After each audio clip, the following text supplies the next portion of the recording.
What should I have learned about fitness way sooner that'll put you guys miles ahead of me? I don't want to do it in a weird YouTube top 10 ways to get fit in 2024.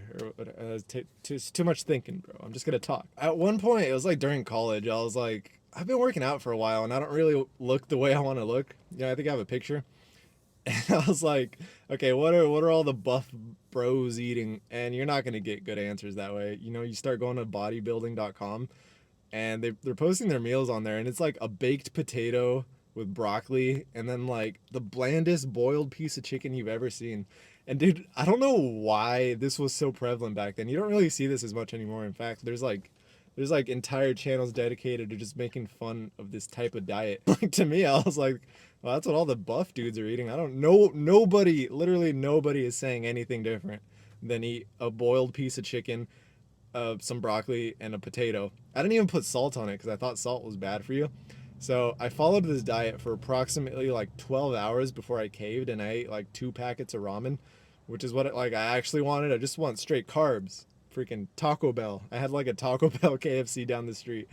And I caved immediately. I just like went back to the food I wanted to eat. So I didn't know that you could make bodybuilding food healthy. I didn't know about seasoning or anything. One of my favorite breakfasts right now is the egg white French toast. It's super popular on the internet. If you haven't seen, just look it up, like egg white French toast. Because you just put some 0 calorie sweetener on there or some 0 calorie syrup, and it's delicious. I eat that like almost every morning.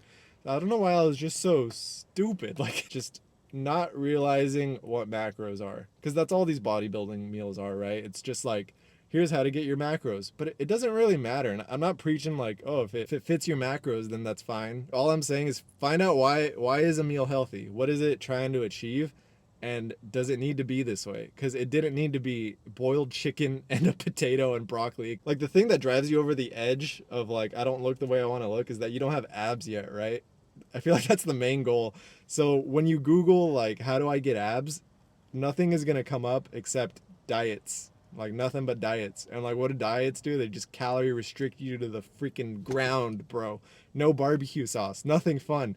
I don't know why they don't even suggest salt or anything, because that's not clear for new people. Like, you don't understand that you can put seasoning on your freaking broccoli and chicken to make it more interesting. That kind of brings me to calories, because I made all kinds of mistakes with calories. You hop on my Fitness Pal, and all it says is like, how much spaghetti did you eat today? And you're just like, how much spaghetti did I eat today? I don't know, like a bowl, I guess. Like, how much is a bowl?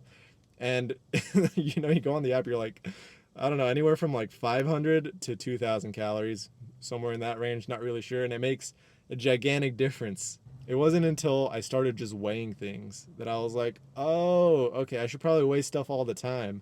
And then you start weighing things and you're like, oh, I don't really need to track that hard as long as I keep track of the oil.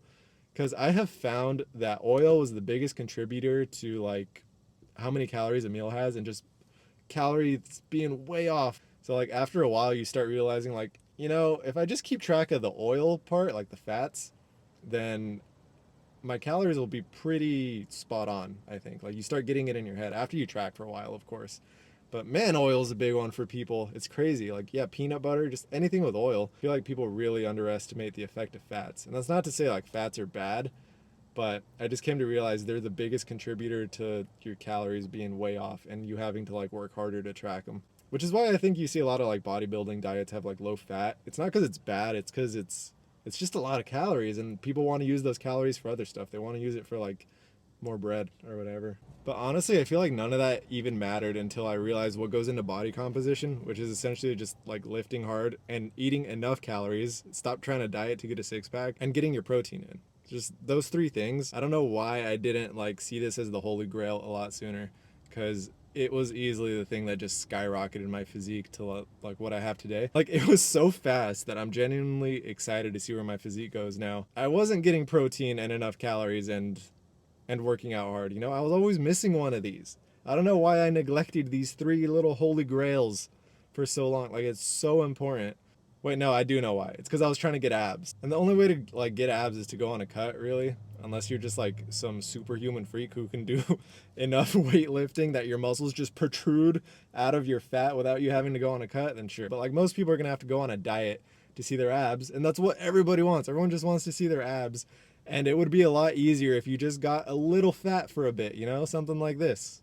If you just like stayed in this zone, try to grow your muscles out, you raise the amount you can eat, you raise your metabolism, and then when you do want abs, dieting is so much easier. Like it's way easier. It's like lowering the game difficulty from expert to like medium. When you don't have a lot of muscle on your frame, dieting is horrible. It's just the worst, dude. It's hell. And it all depends on how much you like to eat. I like to eat a lot, so I'm trying to get huge. Because the bigger I get, then when I do eventually diet, if I eventually decide to diet, then the easier it's going to be. And yeah, learn how to track your calories, learn how many macros you need, learn how to make your meals fun. It's a journey. It's going to take years, but yeah, I think it's worth it.